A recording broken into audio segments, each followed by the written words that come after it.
Today, Deepwatch is proud to announce the development of our open security data architecture.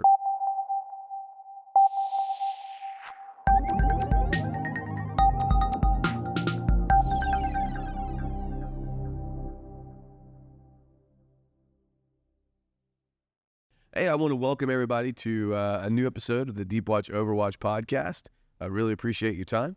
We've got a really got a special case or a special edition for you today. Today we wanted to talk about and really announce and discuss our next great innovation around open security data architecture.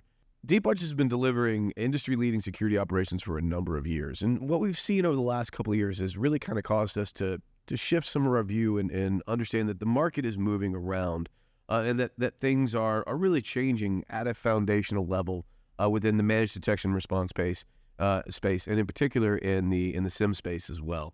So to do that, today Deepwatch is proud to announce the development of our open security data architecture. This is an architecture that will help provide a path to greater flexibility, visibility, and coordinated response that allows our customers their choice in cloud and local data sources, including support for a broad range of SIEMs, as well as data lake, XDR capabilities, and other MDR solutions.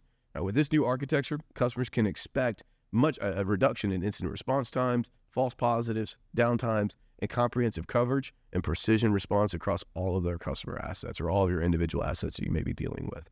So as we go through open security data architecture and talk about what it is we're bringing to the market and how it's going to be impactful to the industry and specifically to our customers, I'm joined by Patrick Orzechowski, our Vice President for Corporate Strategy and Security Insights, and Micah Donald, who's our Senior Director of Solutions Engineering, and has really been working closely with our Torque migration, Torque capabilities, and what we're really kind of seeing as the next steps in automation and kind of talk about our capabilities associated to there. The first thing to kind of start off with, Pio, I'll start with you.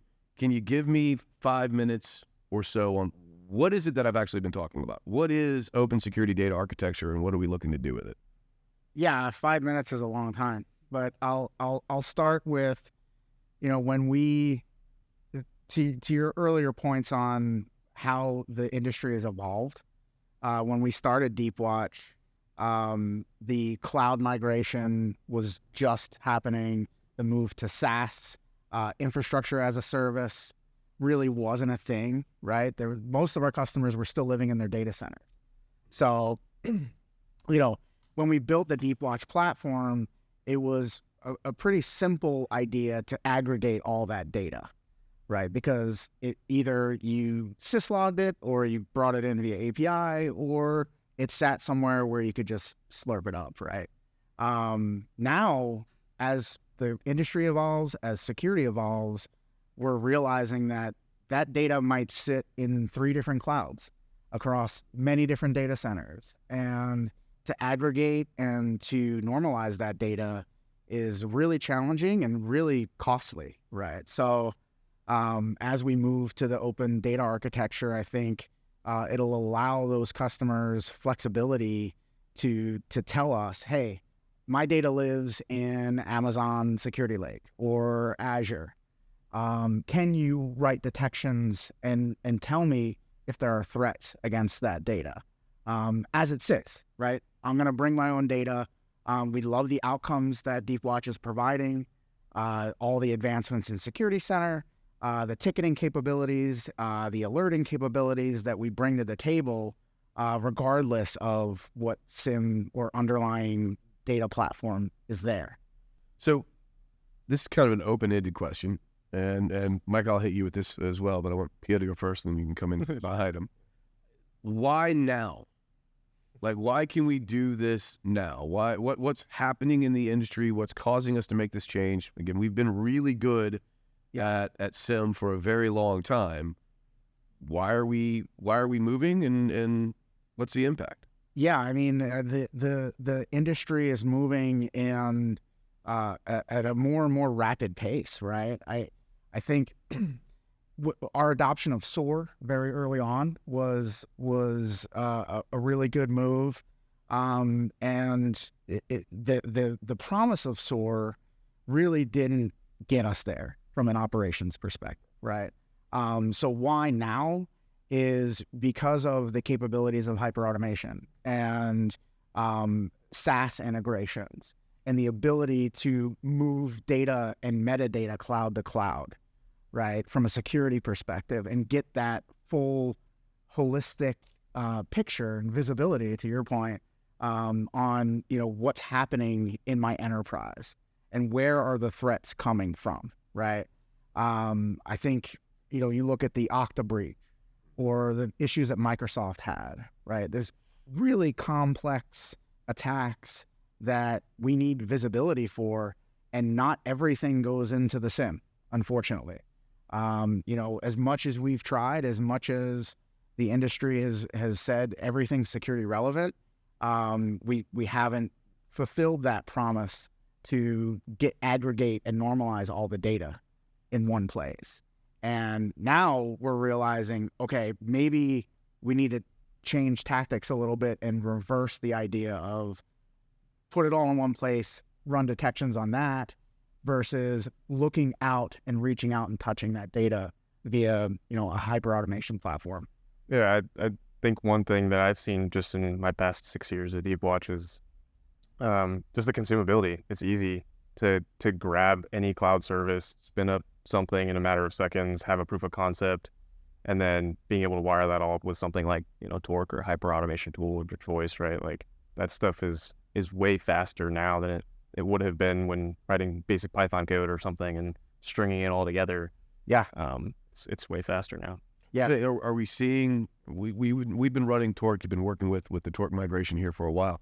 Are we seeing an actual increase in speed and seeing an increase in flexibility already, or what do we? Yeah, we've done a lot of review of the actual Torque architecture. So they're very heavy Kubernetes and some other well-known tools behind the scenes, obviously, for what they were showing us. But just execution time frames, time to build the automation, the simplicity of it, not having to do a bunch of extra additional steps, losing a lot of just critical seconds, I think, in either the triage process or whatever, right?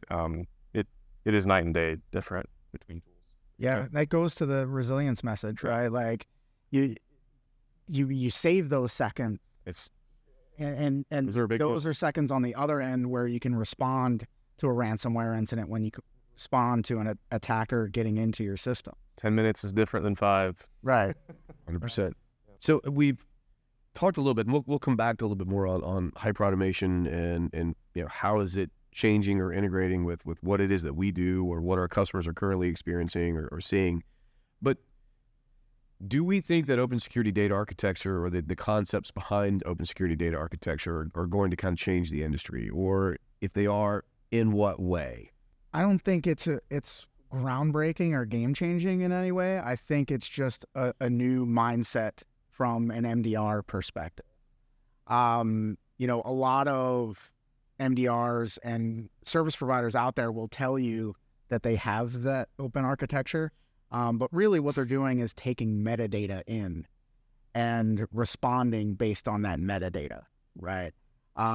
I'm a big proponent of, we need access to the raw data. We need access to those log workspaces, the S3 buckets, so we can look at what actually happened versus having a product tell us, hey, there's malware on a box, or this domain is attacking your cloud infrastructure.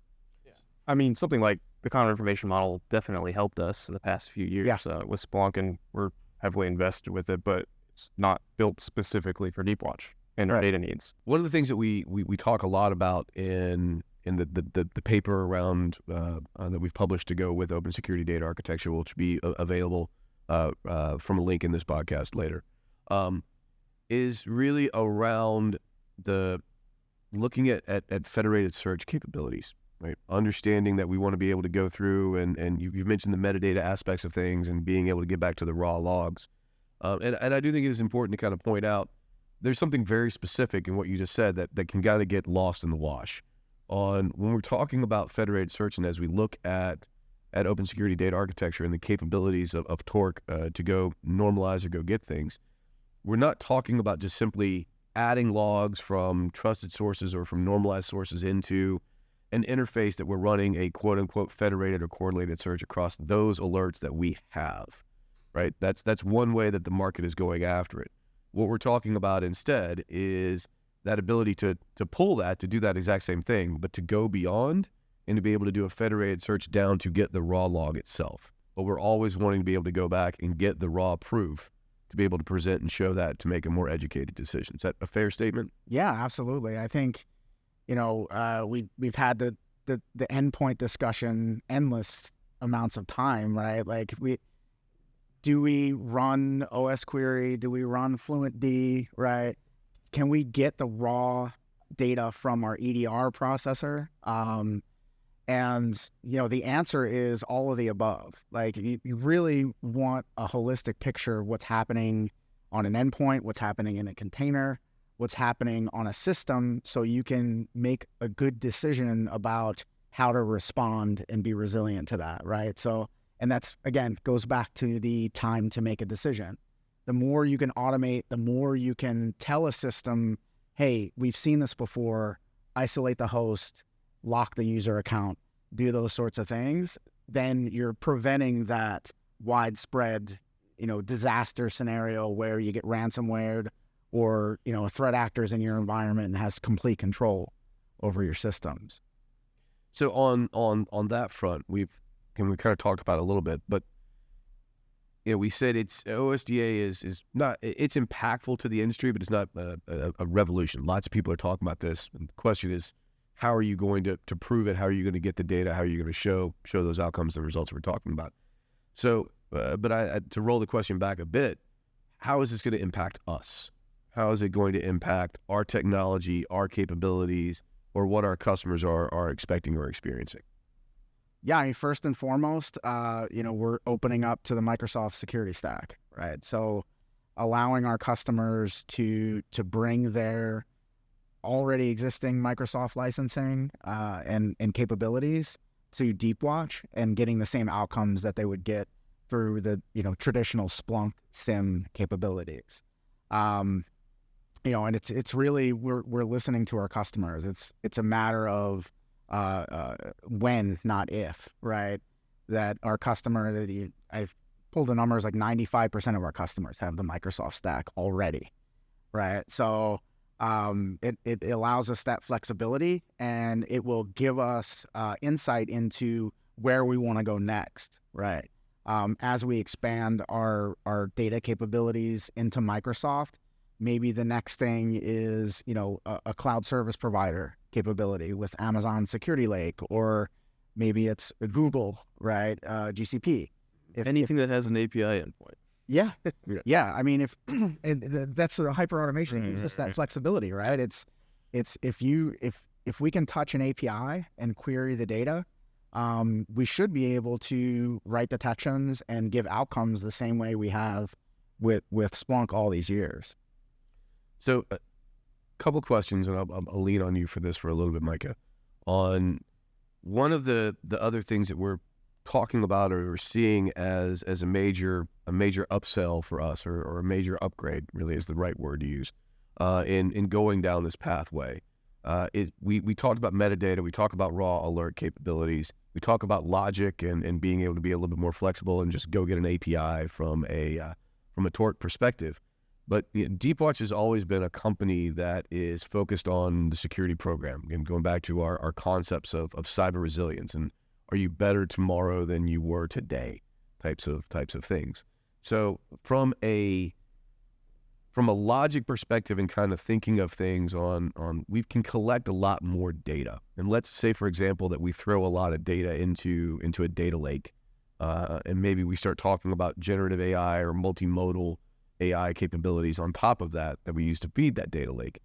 Micah, can you talk a little bit on what are some of the, just thinking off the top of your head, some of the possibilities that we might be able to have from a logic or from a hyperautomation perspective if we have a wide range of data sources? And is that different than what we were looking at even a year ago and using a different tech? We're looking at doing a lot more directly integrating with things like CrowdStrike or SentinelOne, and just doing more directly with the data source itself, and doing direct to technology integrations.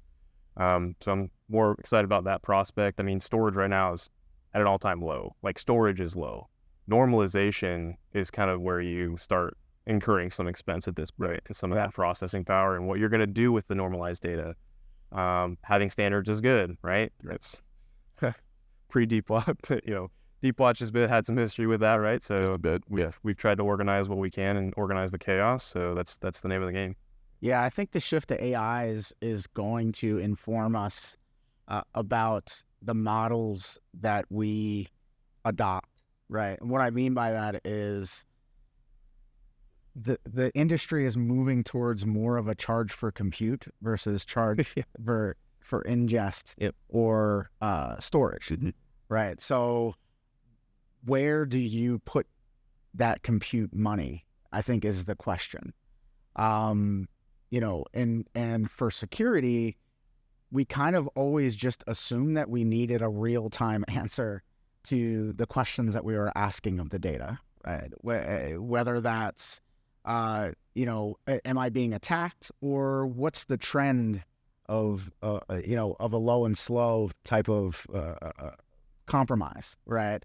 But for the most part, like, the only thing you really need to know real time is if malware is getting dropped or ransomware is being deployed or an account was compromised, right? So as we kind of, as an industry, look at where we want to spend our compute money, I think that'll inform us, to your point, like, do we put it in a data lake and let AI go nuts on it, on a batch process capability, or do we need real-time alerting and that call at 2:30 in the morning because your admin account was compromised? We've kind of shifted from what and when to like how and why. Yeah, I think are much more interesting questions. So to add the fuzzy words on top of that, right? It's we've shifted a little bit away from the individual alert or the individual activity or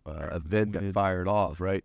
And we've shifted more towards what was the threat, what's my risk, what was my exposure, what's the potential repercussions of that, right? And so to your point, Pio, I think it's a bit of that mixture of we have to have real-time alerting still. Like, we can't ignore those things. They're still going to come in. This is what triggers the condition off.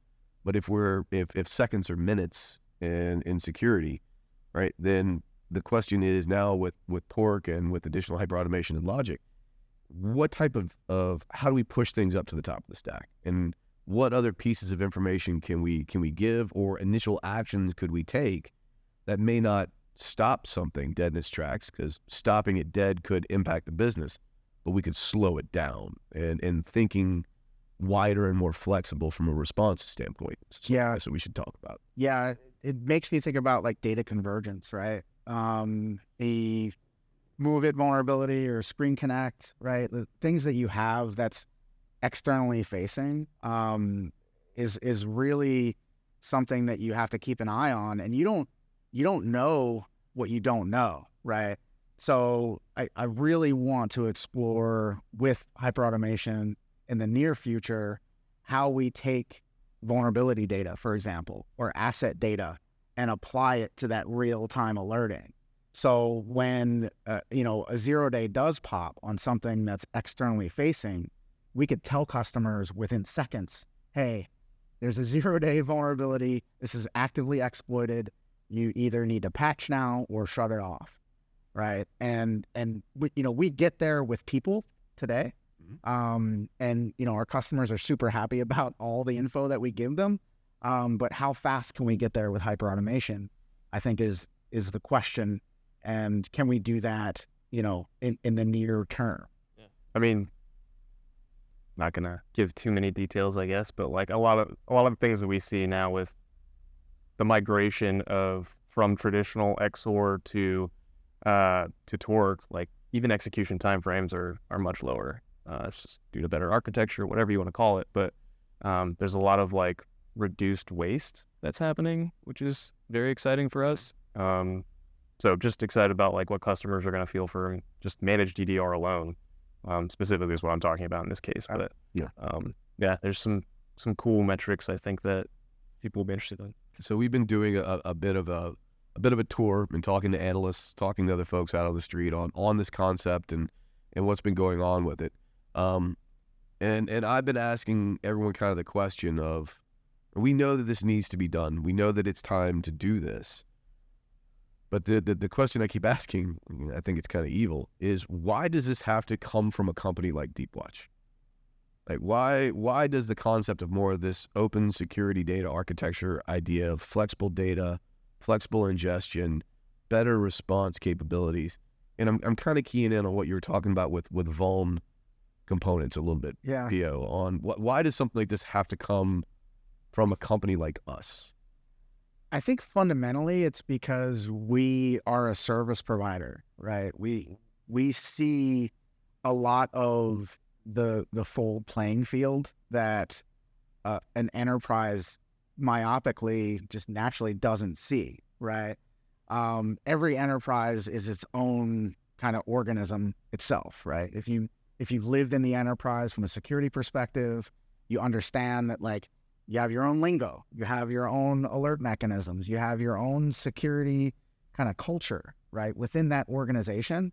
But why it needs to come from Deepwatch, I think, is because we see it across hundreds of customers, right? We see the underlying needs of the masses versus being myopic in a single enterprise.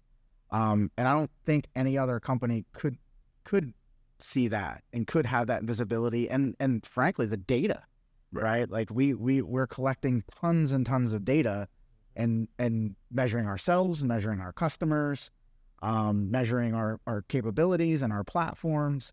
And it really is kind of a case study in operations research, right? Like it's how we've evolved, and it feels like a natural step. What's your opinion, Neal? I mean, the way that I look at it is, I use wrong words all the time, but I like to use simple things when possible. And it comes down to almost like right place, right time scenarios. Mm-hmm. I've used the line, there's nothing new under the sun, and this is the same thing. This is not net new, right? This idea has been out there. But the main thing, I think, of why it has to be us, and it has to be a very specific company like us, is a lot of what you were talking about on our visibility, not just to how things should work from an operations perspective, but how do our customers operate? Like the one thing we know is that there are no standards, right? We can look at our customers' indexes, we can look at our customers' reports from a vulnerability or from an EDR perspective. And the one thing that's consistent across all of them is they are completely inconsistent, right? But because we can see that, we understand where that is, and we can start compiling that down and helping our customers to normalize their data standards or their aliases or how that stuff would actually go, which is the only way that you're going to be able to get things like hyperautomation or some of the responses or the additional outcomes and capabilities we're looking to deliver to stick. Right? It's a lot of what we're talking about, in my opinion, frankly, came out of the work that we did around cyber resiliency, with the idea of we need to be able to improve, that I'm better tomorrow than I am today. Well, the only way that I can deter that is being able to measure it. The only way that I can measure that is understanding the responses that were taken. Were they effective or were they not? Which means I'm not just looking at the alert went away and I closed the ticket. Yeah. It's what else happened around that. Am I seeing that again from a response perspective? Or did I communicate that, hey, that's a patch that needs to be put in place immediately because we're running ConnectWise and I'm on version 5. Right. Well, that's a turn it off and move things forward. I think we're one of the very few companies out there who understand the standards and can work with our customers to make them stick. Yeah. And realizing that nothing is perfect, right? Shameless plug for our patented security index. It's good. It's not perfect, right? Is it helping me get better, right? Is it helping me improve my security posture? Yes. Can we get perfect? No. Like the idea that there is some sort of silver bullet or product out there that will solve the security problem is hopefully dead at this point. I really think that we've grown up, and again, back to the why now. Right. We've grown up as an industry and realized, like, no matter what the next best thing is, you're always going to have to deal with the people problem, right? The phishing attacks, as bulletproof as you can make technology, people are still behind that keyboard, right? And I think, as Deepwatch as a whole, understanding that and giving that to our customers as a service has benefited us and given us that outlook on the industry that other folks who are trying to package or box a thing into a single solution haven't had in the past. Well, it helps us tell compelling stories to the industry too. I mean, helps us consolidate a lot of that messaging into hopefully a common format that other security practitioners understand as well. Well, you picked up on something there that I'm going to make a call back to last time me and you sat in these chairs and talked. But that common format piece, like in the data standards, I know I'm pounding away on that a little bit, but something was said in the last podcast where we were talking about everyone talks about data ownership, right? Can you own the data? Like, well, it's a GDPR, it's a PCI, it's a California workers, it's New York. Like, do you have access to it? Can you search it? Can you meet those compliance requirements? Or if I want to move SIEMs, or if I'm moving a cloud and I need to have that data be available somewhere else, I owned it when it was in that location. Yeah. But is it portable? Like, if you can't move it or utilize it later, did you ever really own it in the first place? And I think it's important for us to kind of think about, and for folks to kind of understand when we say this, we didn't call this the Deepwatch security data architecture. Right? This is the open security data architecture. These are our concepts and where we want to push things of, you will own the data because you will be able to move the data, because we want to apply standards. And if you're moving your visibility from Azure to AWS or back or other components, this open concept means we have the same level of visibility because of either standards that they've applied, meaning the cloud hosting providers have provided for us, or that we'll be able to help normalize or alias as part of the ingestion to bring those things in. Speaking the same language. Yeah. Stockel uses the term, John Stockel, Deepwatch, uses the term Rosetta Stone. Yeah. Having that similar taxonomy, whether it's OCSF or, I had really high hopes for open telemetry over the years, which, again, going back to your point, like, the only standard is that there is no standard. But we can get there enough, I think, to solve the day-to-day operations problems. I think, philosophically, the data problem you're talking about is yet to be solved, right? No. Like, what does AI have to do with it too? Like, you look at ChatGPT, there's a ton of copyrighted and trademarked material in there that was just gathered because there was no law against a model gathering copyrighted material, right? Without any concept of, like, who it hurts, what the outcomes are, the long-term downstream effects of gathering that data, right? So owning your own data, I think, is a concept that I don't know if we'll ever get there, man. Like, I think if you talk to a Microsoft or Amazon, it's like, well, it's in our cloud. So, right. But again, that's the reason why I roll it back to, why does it have to be a company like us? It's because we can help them move those bridges. When they say, no, this is our standard, if you want it, you have to do it our way. And they are large enough, powerful enough to be able to do that 100%. And more power to them. That's kind of the way that the business world works.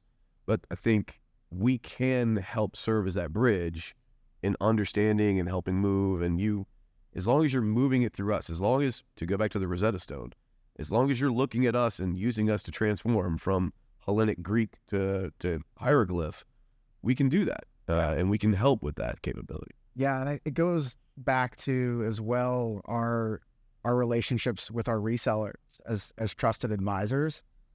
if you are truly agnostic and you're not trying to have an agenda about what or how to use certain products or what to buy, even, I think it goes a long way in the trust factor, right? The relationship between a customer and a service provider is very much based on trust. And if we betray that trust or we fail, it's easy to divorce, right? Like there's no coming back from that.